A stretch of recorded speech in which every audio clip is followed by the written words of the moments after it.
সম্মানিত উপস্থিতি, ডক্টর মুজাফফর বলে থাকে চিকন সালাফি। চিকন সালাফি বলতে ও আজকে কি আলোচনা করবে আমি জানি না, তো আমার ভাব মতে কয়েক মিনিট কথা বলে আমি আমার বক্তব্য শেষ করছি। সালাফি সালাফি ভাব, কিন্তু সালাফিয়তের অভাব। সূক্ষ্মভাবে আহলে হাদিসদেরকে কচু কাটা করে এবং বাঁশ দেয়, এই হলো এক শ্রেণীর সালাফি। ভাবে সালাফি, বুঝায় সালাফি, কিন্তু আস্তে আস্তে সালাফিয়তের সর্বনাশ ঘটায়। এটা ডক্টর মুজাফফর এবং আমার সূক্ষ্ম কার সাজেই বলবো দৃষ্টিভঙ্গিতে আলহামদুলিল্লাহ তারা এখন মাঠে ধরা খেয়ে আছে অনেকটাই। তবে বিভ্রান্তি রয়ে গেছে, সেগুলা কেটে উঠবে। আমরা কারো শত্রু নই, কিন্তু কেউ আমার ক্ষতি করে যাক এটা হতে দেব না ইনশাআল্লাহ আজিজ। সেকুলার সালাফি, যেটা তৌহিদ বলে গেল, হ্যাঁ সেকুলার সালাফি। অদ্ভুত সালাফি কয় আমি রাজনীতি করি না, রাজনীতি বুঝিও না। তুমি রাজনীতি করো না, রাজনীতি বুঝো না, থাকো কোন দেশে? যে ব্যক্তি বলে আমি রাজনীতি করি না, রাজনীতি বুঝি না, ওকে মুনাফিক, ও একটা মিথ্যুক, বেহুদা কথা। নির্বাচন করি না তুমি এটা বলতে পারো, নির্বাচন করি না করতেও পারো, নাও করতে পারো, কিন্তু যদি বলে আমি রাজনীতি করি না বা রাজনীতি বুঝি না, ওটা একটা গর্ধব, একটা মিথ্যুক। কেননা এটা তো একেবারে ইবনে তাইমিয়ার কথা, এটা তো ইবনে খালদুনের কথা, এটা ইমাম ইবনে কাইয়িম জাওজিয়ার কথা। আল ইনসানু মাদানিয়্যুত তাবা, man is by nature social animal and a man who is not a member of a society, either god or beast. Man is by nature political and social animal. মানুষ স্বভাবগতভাবে রাজনৈতিক এবং সামাজিক জীব। ইবনে তাইমিয়া বিস্তারিত আলোচনা করেছেন। আমি আমার গ্রন্থ ইসলামের সমাজ জামাত সংগঠনে এগুলা সব আমি উপস্থাপন করার চেষ্টা করেছি। অনেক দিন যাইতে যেতে হাতের ব্যথা, কিন্তু অনেক কান্নাকাটি করছেন মা, কিন্তু সন্তানটা প্রসব হচ্ছে না, কয়েক বছরেও না। অর্থাৎ ধরেন আমাকেই ধরেন, বহুদিন ডক্টর মুজাফফর বলে যে আপনি আবর্তিত হচ্ছেন বছরের পর বছর, বের হচ্ছে না কেন? আমি বলি যে কষ্ট হচ্ছে ওই মায়ের মতো যে মা বছরের পর বছর কান্দিতেছে, বাচ্চা প্রসব হচ্ছে না। আমার কষ্ট যাচ্ছে, এই হাতটা অবশ্যই প্রায় 6 মাস চিৎকার পেরেছে, এখন অনেকটা ভালোর দিকে, কম্পিউটারে আবার বসতে পারছি, কি যে করছে জানি না, তারপরে আপনার সামনে উপস্থাপন করার চেষ্টা করছি। সেকুলার সালাফি, আরেকটা হলো জাবারিয়া সালাফি। এমনকি মুস্কানের মতো একটা মেয়ে যে আল্লাহু আকবার ধ্বনি দিয়েছে, ওই যে গেরুয়া বসনধারী ভারতের এই সন্ত্রাসী জয় শ্রীরামের মোকাবেলায়, সেখানেও আমাদের সালাফি নামধারী ভাইরা বলছে ওটা তার আবেগ প্রসূত, ওকে পড়তে যেতে বলল কে? জবাব, তখন আমি বুঝলাম আলেম হইলে ইমানে ভারী হওয়া যায় না, বক্তা হলে ইমানে ভারী হওয়া যায় না। কুশলী বক্তব্য দেওয়া যায়, এলেম অর্জন করা যায়, ইমানি সাহস একটা মহিলার এতটা হতে পারে যে আমার মতো মুসলিহ উদ্দিন 101 পাল্লায় তুলে হয়তো ওই মেয়েটার সমান হবে না। এনারাও বলে সালাফি, বলে এটার নাম সালাফিয়ত।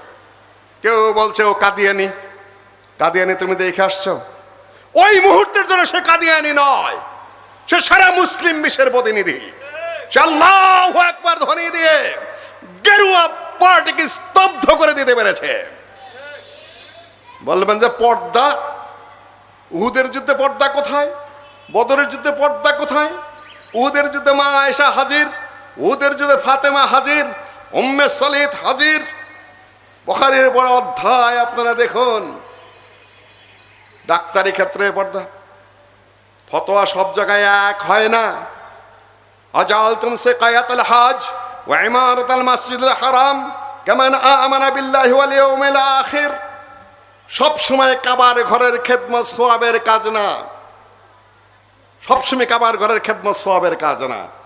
এখন আমি বক্তৃতা করছি, ওই জায়গায় আগুন ধরছে, তখন যদি আপনার আগুন নিভাইতে যাই তখন যদি ধমক মারি আল্লাহর কালাম হচ্ছে, আগুন নেবানো বড় কথা না, না ওয়াজ শোনা বড় কথা? বলবে যে একটা গর্ধব বক্তারে, একটা বেউকুব কোথাকার, এত মনুষ্যত্ব নেই। পরিবেশ বুঝে ফতোয়া চেঞ্জ হয়, কিন্তু এবাদত আকীদার নয়। ওখানেও তাকে কাদিয়ানি বানিয়ে দিয়েছে, নাম বলে তাদের আবার সালাফি। জিলাপির যে কত প্যাচ, তার চেয়ে সালাফির প্যাচ আরো অনেক বেশি হয়ে গেছে। সম্মানিত উপস্থিতি, অসাংগঠনিক সালাফি কি পরিমাণ জিলাপির প্যাচ! সংগঠন করা হারাম, সংগঠন করা যাবে না, সংগঠন বাদ দিতে হবে। তরে বলবো যে স্ত্রী মিলন হারাম করে দাও, কেন সন্তান জন্ম নিলে একটা পরিবার গঠিত হবে। কোন তাকবীরের দরকার নাই, ধীরে শুধু শুনে যাও কয়েক মিনিট। বলবে যে সংগঠন করলে সমস্যা হয়, মাদ্রাসা করলে সমস্যা হয় না? সংগঠনে যত সমস্যা সৃষ্টি হয়েছে, মাদ্রাসা নিয়ে তার চেয়ে আরো 10 গুণ বেশি সমস্যার সৃষ্টি হয়েছে।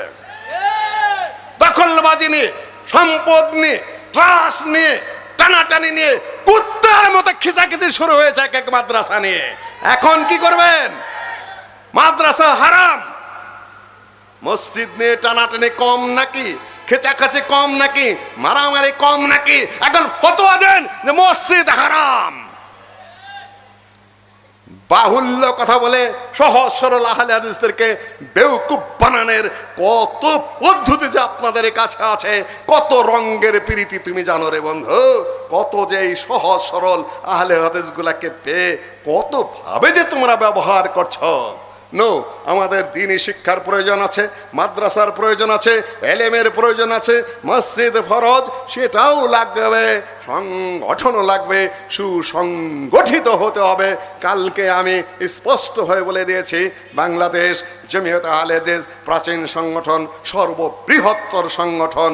তার যিনি নেতা ছিলেন আল্লামা আব্দুল্লাহ আল কাফি, তার বই পুস্তক, তার গঠনতন্ত্র, তার চিন্তা চেতনা বাংলাদেশ উপমহাদেশের সমাজ, জামাত, রাজনীতি, অর্থনীতি, সমাজনীতি, সাইকোলজি সকল কিছু তিনি চিন্তা ভাবনা করে বেশ কিছু বিষয় একত্রিত করে আমাদের সামনে উপস্থাপন করে দিয়ে গেছেন।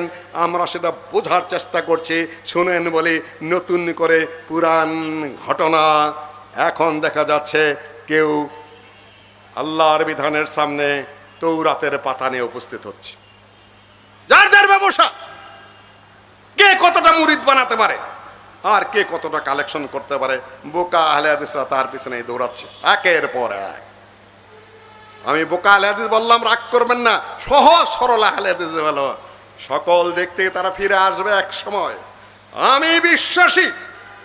আল্লাহ ওয়াহদাহু লা শারীকা লাহুকে সাক্ষী রেখে ডক্টর মুজাফফরের সামনে কথাবার্তা হয় গাড়িতে, বলে ইনশাল্লাহ ফিরবে এক সময়, আশা দেয় আমাকে, ফিরে আসবে এক সময়।